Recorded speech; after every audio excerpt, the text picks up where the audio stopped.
Welcome to AP23 news.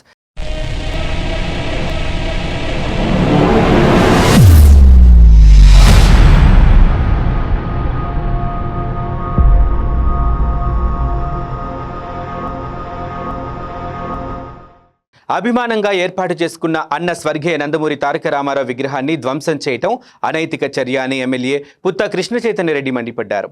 అభిమానంగా తాము ఏర్పాటు చేసుకున్న నందమూరి తారక రామారావు విగ్రహాన్ని ధ్వంసం చేయటం అనైతిక చర్య అని ఆయన పేర్కొన్నారు.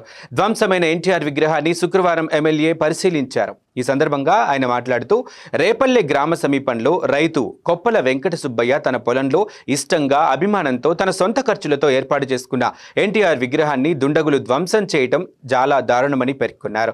2022 జనవరి 1వ తేదీన కమలాపురం తెలుగుదేశం పార్టీ ఇన్ఛార్జ్ పుత్త నరసింహారెడ్డిచే ఎన్టీఆర్ విగ్రహ ఆవిష్కరణ కూడా జరిగింది. ఎన్టీఆర్ విగ్రహం మెడ వరకు పగలకొట్టి చెయ్యి విరక్కొట్టారని పోలీస్ స్టేషన్లో ఫిర్యాదు చేశారు. ఈ ఘటన వెనుక ఉన్నవారు ఎంతటి వారైనా సరే చట్టానికి అప్పగించి శిక్ష పడేలా చర్యలు చేపట్టాలని పోలీసుల్ని వారు ఆదేశించారు.